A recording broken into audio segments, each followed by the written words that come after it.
prossigamos em conhecer ao Senhor nosso Deus. É nossa obrigação conhecer e prosseguir em conhecer ao Senhor, porque só a palavra de Deus vai encher a sua lâmpada, só a palavra de Deus vai preparar você para o grande e glorioso dia da volta de Jesus. Então leia a Bíblia, leia a Bíblia, leia a Bíblia, medite nela, medite nela, medite nela dia e noite, diz a palavra do Senhor. Amém, igreja? Glória a Deus. Então falem comigo agora 2 Coríntios 5,17. E assim, se alguém está em Cristo, nova criatura é. As coisas velhas já passaram, e eis que tudo se fez novo. 2 Coríntios 5,17. Glória a Deus. Já está na tela? Ainda não? Então fale as irmãs agora, por gentileza.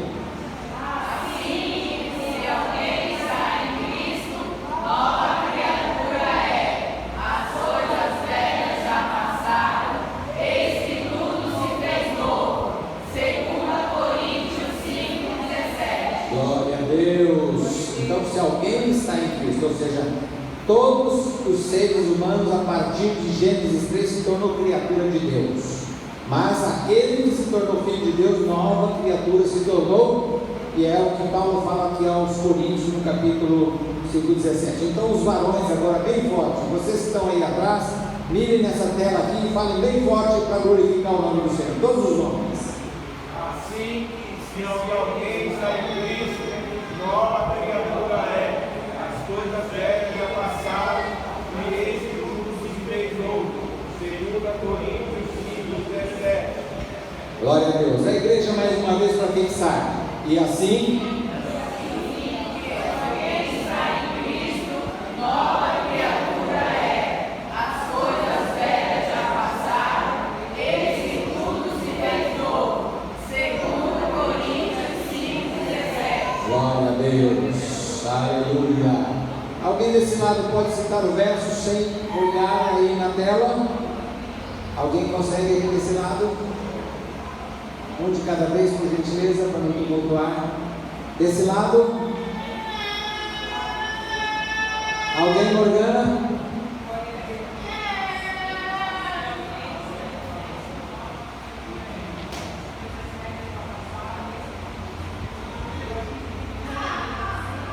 Glória a Deus. Alguém aqui? Quer tentar? Eu ajudo. Isaías 41,6 diz: um ao outro ajudou e o companheiro disse as costas. Eu ajudo, vai lá. Alguém começa aqui. Se alguém.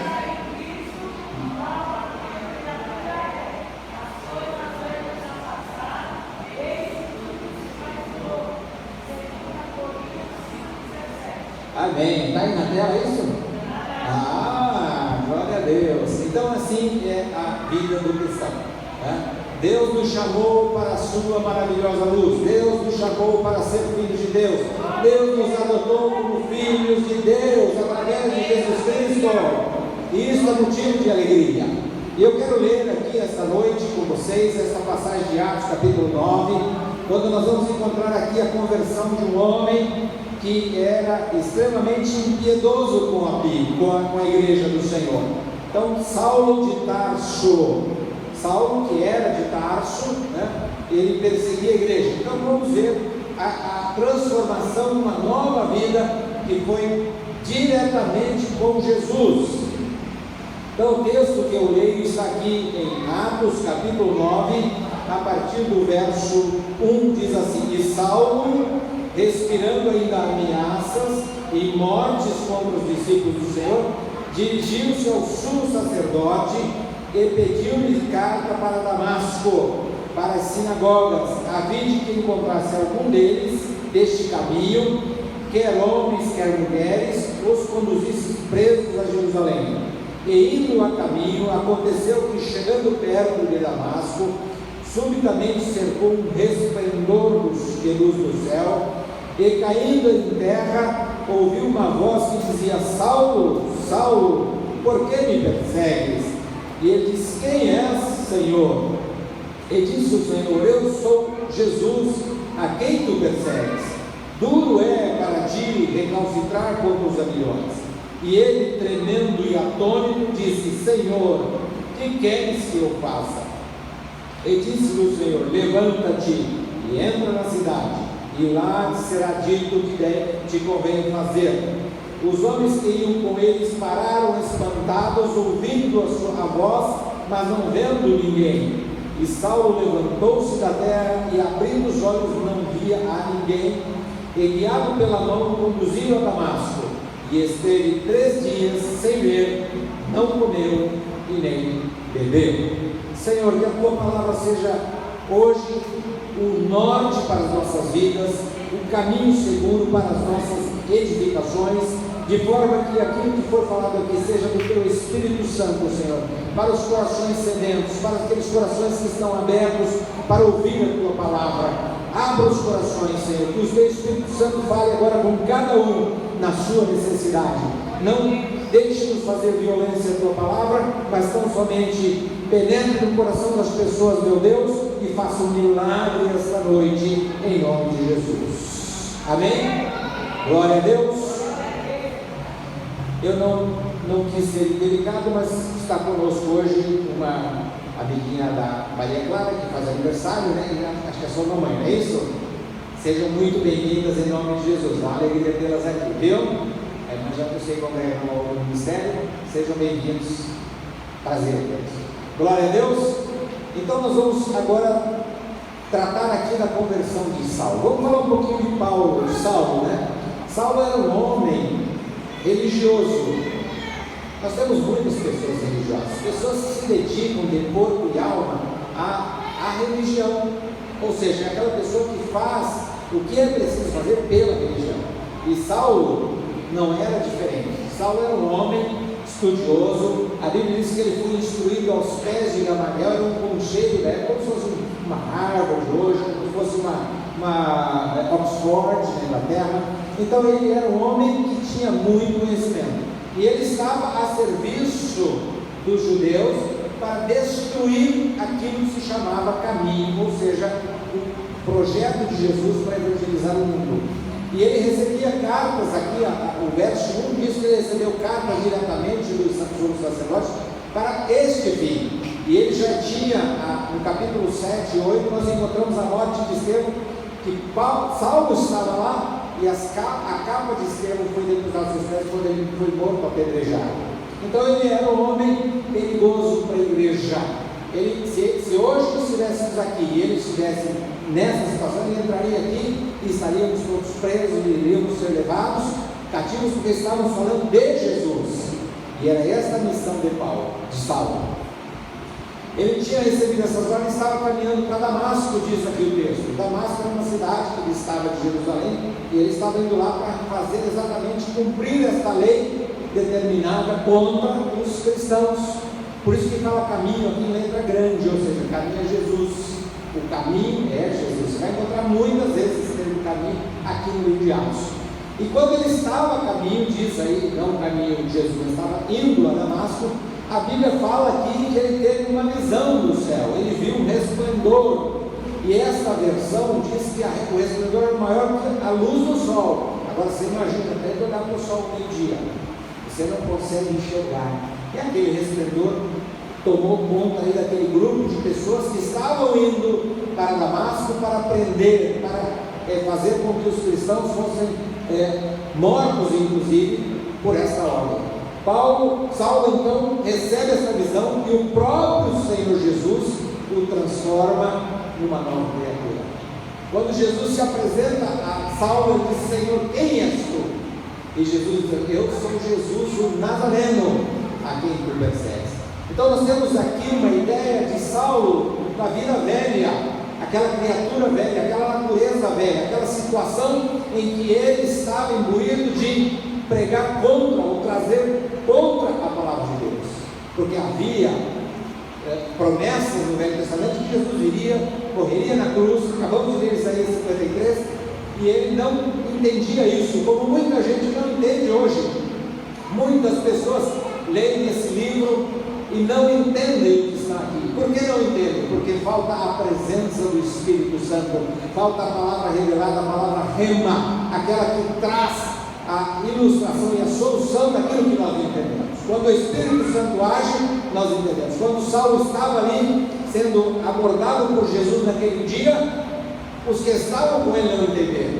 Mas Saulo sabia exatamente quem era, ele ouviu, e ele ficou ali prostrado, até que Jesus, quando ele se levantar, ele vai para a cidade. E aí a Bíblia fala que ele ficou 3 dias em jejum.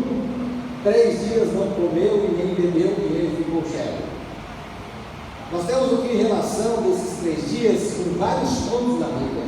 Nós temos, por exemplo, Jonas, quando Deus fala: Jonas, vai à grande cidade de Nínive e prega a minha palavra, porque se eles não se converterem, eu vou destruir aquela cidade. Jonas desobedece a Deus e vai para Tarsis, ele toma um navio para Tarsis, mas ali, quando ele percebe que não está indo em tempo a sua viagem, ele vai e fica no fundo do mar, no ventre do peixe, por 3 dias. Preste atenção que tudo tem uma relação espiritual.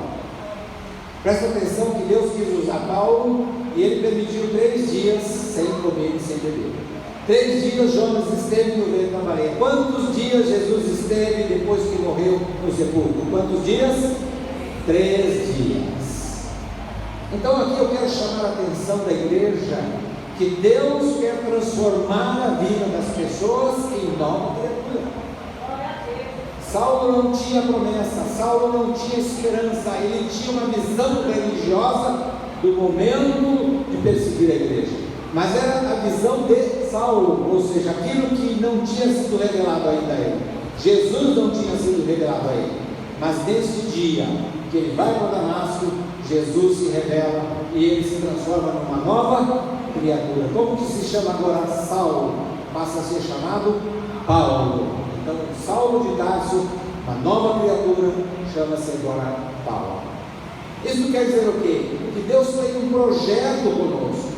Quando Ele nos chamou das trevas para a sua maravilhosa luz, como fez com Saulo, Ele fez para que nós pudéssemos transmitir esta verdade às pessoas, transmitir o Evangelho às pessoas, transmitir a graça de Deus às pessoas, transmitir esta cura, esta salvação, essa novidade de vida às pessoas, começando pelos nossos parentes, pelos nossos amigos, por aqueles que vocês amam, por aqueles que vocês não conhecem, porque Deus amou o mundo de tal maneira que deu seu Filho unigênito para que todo aquele que para todo aquele que nele crê não pereça, mas tenha a vida eterna, diz João 3,16. Novidade de vida, uma vida nova, uma vida que as coisas velhas já passaram. Antes de nos convertermos, nós tínhamos várias dificuldades. Pessoas que bebiam, pessoas que fumavam, pessoas que eram viciadas em drogas, pessoas que tinham a vida no crime. O Senhor vai transformando, vai fazendo novas criaturas, porque essas criaturas transformadas, regeneradas pelo poder de Deus, é que habitarão o céu, é que irão morar na cidade eterna, porque Jesus disse lá em João 14,1: na casa de meu Pai há muitas moradas. E foi para essas pessoas. A morada que Jesus foi construir são para os que se tornaram nova criatura. Por que Deus não abre a oportunidade para todos morarem? Porque se nós não víssemos a qualidade de Deus de permitir somente os transformados, o mundo continuaria do jeito que é, perverso. E nós vivemos dias perversos. Então é necessária a intervenção de Deus. Nós encontramos aqui Jesus diretamente falando a Saulo, e nós encontramos hoje Jesus falando diretamente às pessoas através da igreja, através de você, que é a luz do mundo. Ele disse: vós sois a luz do mundo. Então nós temos que ser essa luz que resplandece para as pessoas aí, para que esses Saulos que existem no mundo sejam transformados em Paulos e sejam verdadeiros adoradores, verdadeiros pregadores do Evangelho de Cristo Jesus. Amém? Quando nós encontramos Deus chamando Abraão em Gênesis capítulo 12, Ele diz: Abraão, sai da tua terra e da tua parentela e vai para uma terra que eu te mostrei, uma terra que manda leite e mel. Deus estava querendo dizer assim: Abraão, sai dessa vida velha, sai dessa situação que você vive, desses seus parentes que são agnósticos, desses seus parentes que procuram consultas a mortos, a feiticeiros, saia dessa vida, eu quero você numa vida nova. E Deus tira Abraão lá de Ur dos Caldeus e vai para uma terra nova. E Deus quer fazer exatamente isso com o ser humano. E tem que começar pela nossa família. Você não pode aceitar que essas pessoas que são seus parentes próximos, que são seus amigos, que são aqueles queridos, que eles fiquem vivendo uma inércia do risco de não ter a salvação. A salvação é para todos. A Bíblia diz que a salvação é para todos. Ele veio buscar e salvar o que se havia perdido. E o ser humano se perdeu ali no jardim do Éden. E esse pecado atravessou a humanidade. Novidade de vida é o que nós precisamos ter. Talvez hoje a sua vida seja mais ou menos assim. Você tem prazer na igreja, mas tem muitas coisas no mundo que te dão prazer, que te dão prazer, e você precisa tomar uma posição, ter uma nova vida. E assim, se alguém está em Cristo, nova criatura é. Ou seja, aquelas coisas velhas, os desejos, aquelas situações de palavrão, de idolatria, tudo isso tem que ser deixado de lado. Você precisa amar Jesus incondicionalmente. Você precisa saber que Jesus é o único Senhor, Rei dos Reis, porque a Ele todo joelho se dobrará e toda língua confessará: Ele é o Senhor. Ele é o Senhor. Por isso Ele veio buscar e salvar o seu perdido. E só através de uma vida nova é que a gente pode herdar o reino de Deus. Não há como o homem entrar nos céus por outro caminho. Não há um caminho, como muitas pessoas dizem, todos os caminhos levam a Deus. Isso é uma grande mentira. A Bíblia diz em João 14,6, Jesus disse: eu sou o caminho, eu sou a verdade, eu sou a vida. Ninguém vem ao Pai a não ser por mim. Jesus é o caminho, Jesus é o único que pode levar o homem a Deus. E se as pessoas aí fora não sabem disso, nós temos que informá-los. Embora o Evangelho esteja sendo difundido aos quatro cantos, através da internet, através da rede mundial, mas nós sabemos que é obrigação nossa falar para aquele que está do nosso lado. E às vezes as palavras não são tão necessárias para se ganhar alguém para Jesus. Basta o teu testemunho, basta a tua vida de cristão verdadeiro, genuíno, nova criatura. Isso vai fazer a diferença. Isso vai mostrar para as pessoas que você é diferente.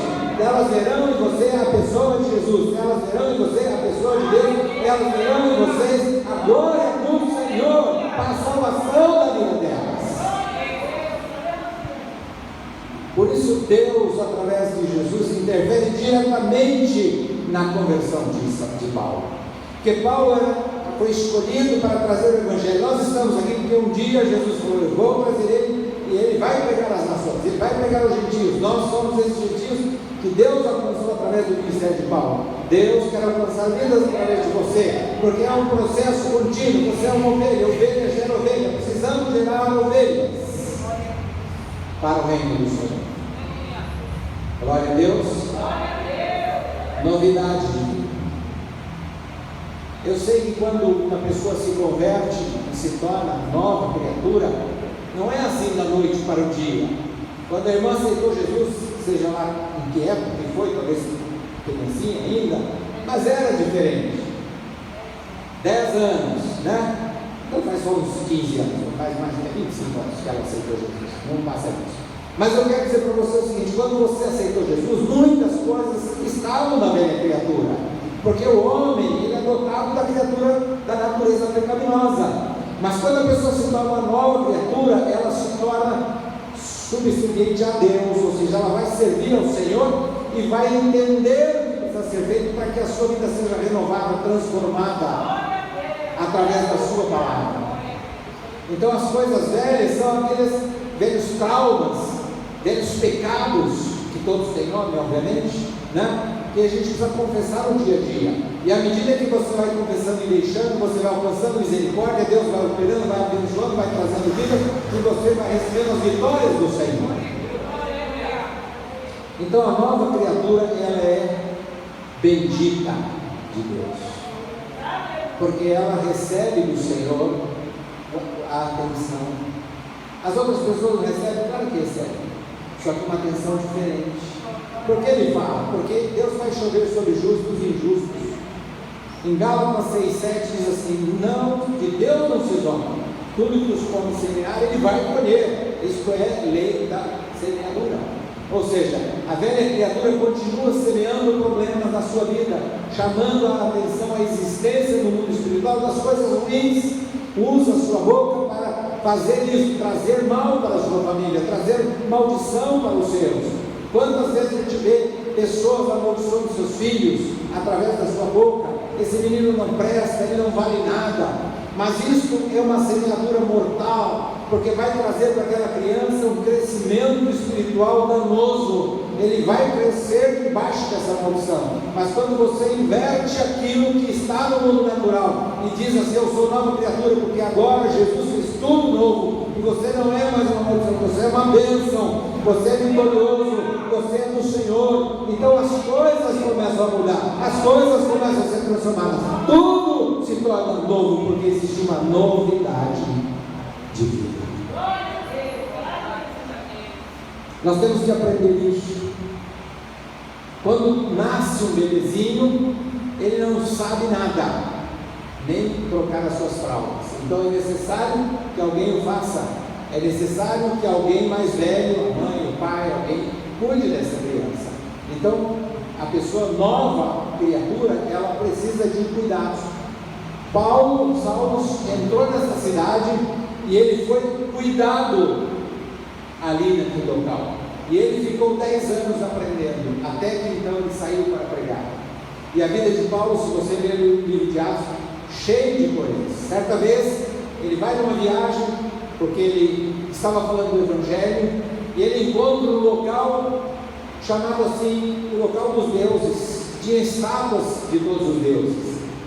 E esse homem que se converte aqui através de Jesus diretamente, ele olha aquela cidade e vem lá ao Deus desconhecido.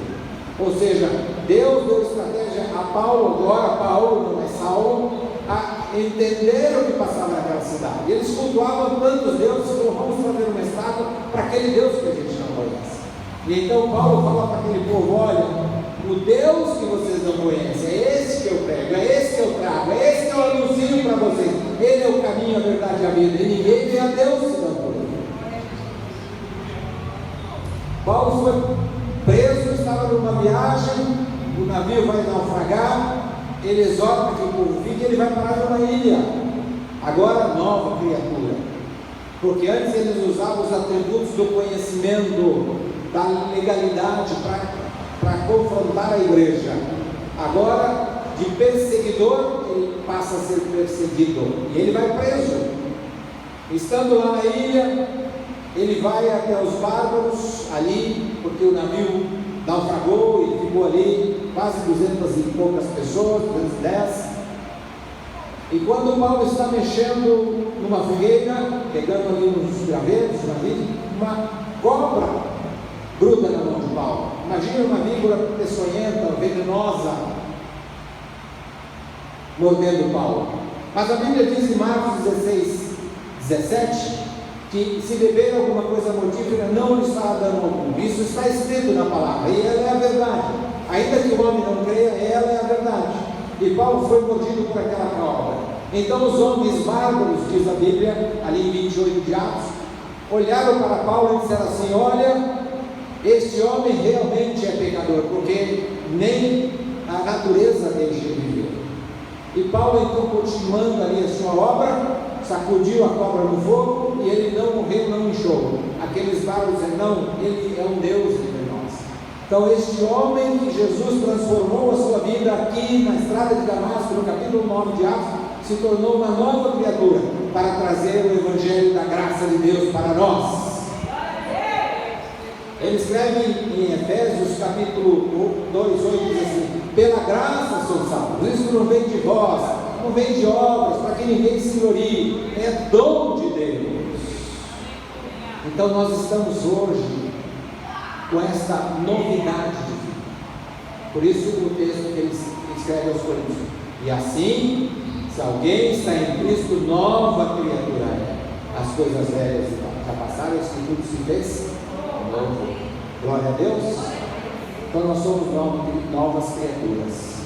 Ou seja, aquela velha criatura condenada ao inferno foi resgatada pelo poder do nome de Jesus, pelo sangue dele vertido na cruz do Calvário. Quando eu vinha para cá hoje, eu escutei um hino, ó quão cego eu andei e perdido na vida, né? E ele fala do sangue, né? Do pecado, o sangue de Jesus que tira o pecado do mundo. Ele nos resgatou através do seu sangue vertido, para que nós tivéssemos nova vida. E nós fomos adotados mediante a fé. Lá em João capítulo 1, ele fala assim: ele veio para os que eram seus, versículo 11, mas os seus, os judeus, não receberam. Jesus não foi recebido pelos judeus. Mas aí no 12 ele diz: mas a todos quantos o receberam, deu-lhes o direito de se tornar filhos de Deus, a saber os que creem no seu nome. É uma vitória nossa. Nós somos adotados por Deus através de Jesus. Seu nome está escrito no livro da vida porque um dia Jesus morreu naquela cruz do Calvário. Ele deu a sua vida para que você tivesse vida eterna, ser uma nova criatura. Quando Jesus, lá em João 3, ele é confrontado por Nicodemos, uma pessoa de elite, não queria encontrar com Jesus por uma questão política, por uma questão de entendimento, foi ter de noite com Jesus.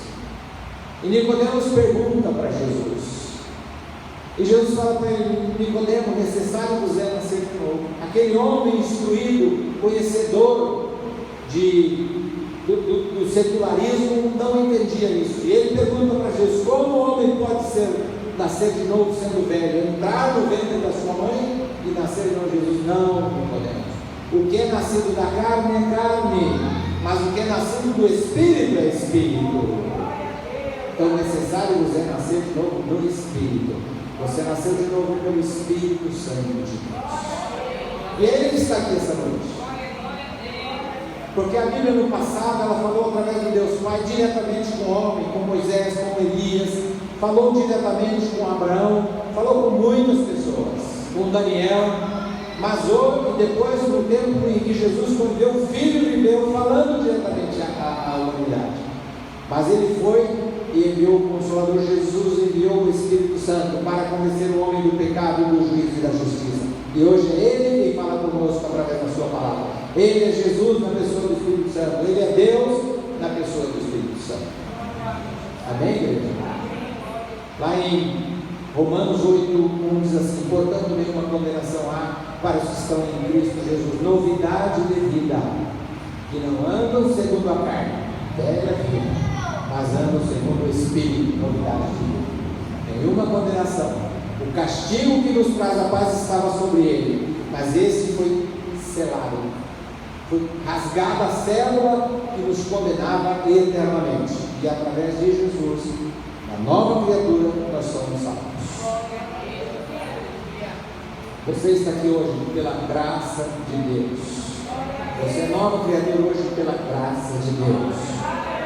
Mas a graça de Deus não pode parar aqui, ela tem que se estender ao mundo, ela tem que se estender aos quatro cantos desta terra.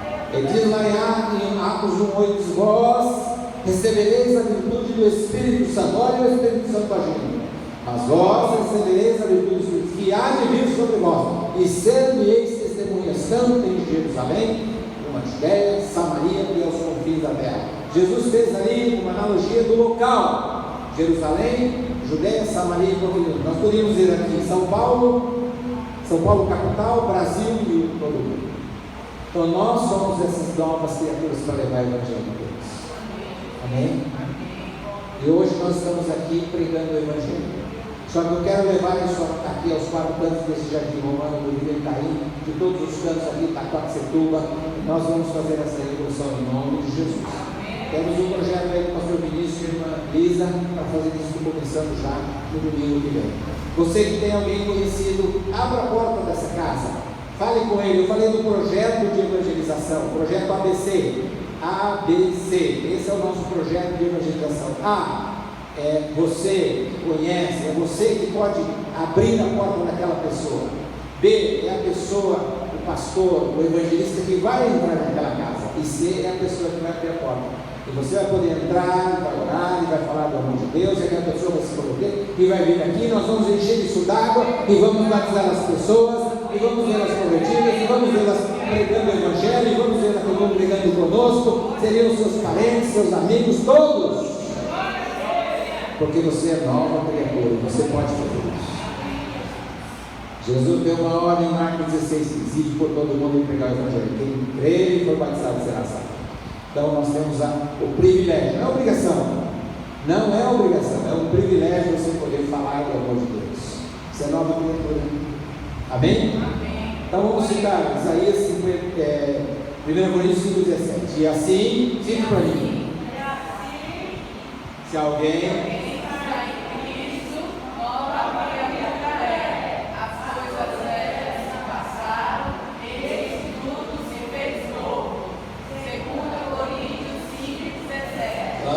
não é difícil, na verdade, memorizar, guardar a palavra de Deus.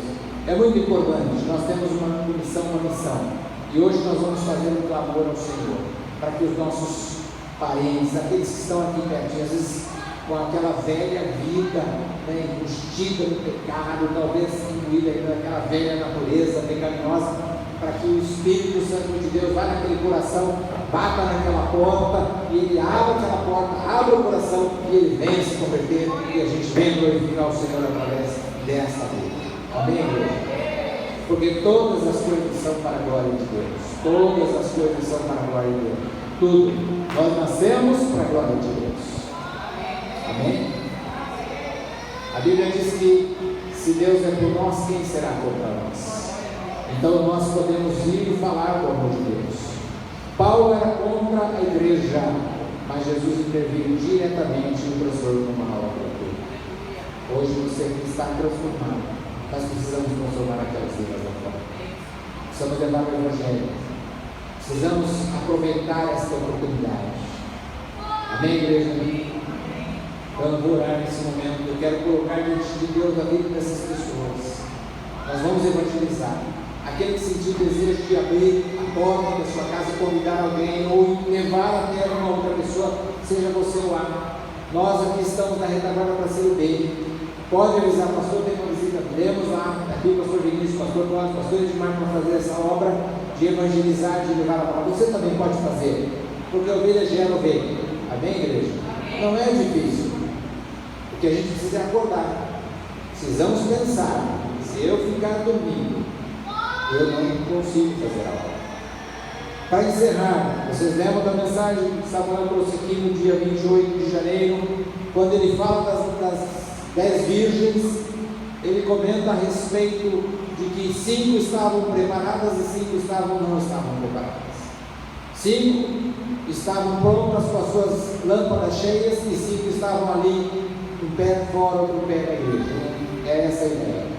Mas quando chegou a noite, elas dormiram. Então dormir é para todos. O fato de estar cansado é para todos, mas o fato de estar preparado é para você. Você precisa encher a sua lâmpada. Você é uma nova criatura, você precisa encher a sua lâmpada. Você precisa estar com a lâmpada cheia, porque senão o noivo vai voltar e você não tem um azeite. Como você vai fazer? Não pode, você tem que estar com a sua lâmpada cheia. Amém?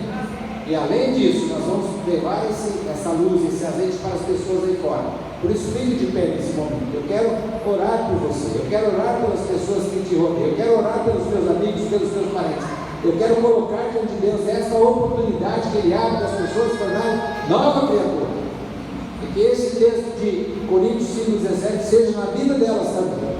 Então, se você tem parentes, se você tem amigos, se você tem alguém que você gostaria imensamente que estivesse hoje aqui adorando o Senhor, e não lá no bar, e não preso, e não talvez nas drogas, você vai vir à frente e o Senhor que mandou Paulo transformar Saulo em Paulo, Ele vai operar na sua vida e na vida do seu pai. Então, se você quiser vir à frente, vamos colocar nas mãos do Senhor. A Bíblia diz uma coisa: pedi ao Senhor e a buscarei, lá no Salmos 27, 4. Uma coisa pedi ao Senhor e a buscarei, que eu possa aprender na casa do Senhor e contemplar a sua formosura. Então hoje o Senhor quer trazer essas pessoas, quer trazer essas vidas, os seus parentes, os seus amigos, os seus queridos, aqueles que estão irredutíveis. O que você tem que fazer hoje? Entregar na mão do Senhor. Você tem que entregar na mão do Senhor. Não retenha. Diga: Senhor, está nas tuas mãos. Nós estamos orando aqui porque o Senhor vai fazer um milagre. Ele vai operar na vida desta pessoa, desse teu parente, desse teu amigo. Ele vai fazer um milagre e você verá com os teus olhos, amém? Você verá com os teus olhos as vidas rendendo-se aos pés do Senhor Jesus, para glorificar, para dizer: Jesus Cristo é o Senhor, vinde e o adoremos, o Yeshua, o nosso Senhor Jesus. Amém, igreja? Você crê que Deus já operou? Você crê que Deus já operou? Já operou sim, ainda que nós não o vejamos com os nossos olhos agora, mas Ele já está nas mãos do Senhor. A Bíblia diz: agindo eu, quem impedirá? Quem impedirá o braço forte do Senhor de agir? Ninguém pode. Ninguém pode operar, impedir o agir de Deus. Quando Deus abre a porta, ninguém fecha. Quando Ele fecha, ninguém abre. Ele é Deus, único, Criador, Senhor de todas as coisas. Ele é onipresente, onisciente e onipotente. Ele está aqui agora e Ele quer fazer esse milagre na vida do seu parente, da sua família, né? Não importa se a pessoa está presa, se a pessoa está nas drogas, se a pessoa está no vício, na prostituição, não importa. Ele não faz acepção. Ele vai e faz a obra, porque esse é a obra do Espírito Santo. Ele veio para convencer o homem do pecado, do juízo e da justiça. Então creia que esse seu parente, essa sua pessoa amada, já está aqui, pela fé, adorando a Deus. Pastor, ele mora lá nos Estados Unidos do Nordeste. Não tem problema, lá também tem igreja que ele vai poder adorar. Amém? O importante é crer nisso. O importante é você saber que Deus já operou o milagre. Então feche seus olhos, igreja, estenda sua mão para mim. Senhor, nós colocamos diante de Ti agora essas vidas. Eu particularmente não conheço, a maioria aqui só conhece os seus, não conhece os outros. Mas uma coisa é certa: o Espírito Santo é o mesmo que opera o milagre em todos. E a Tua palavra diz: querendo eu, quem impedirá? Agindo eu, quem deve? Ninguém pode impedir o agir de Deus. Então, nesta mensagem, neste momento, eu quero clamar a Ti, como está escrito lá em Filipenses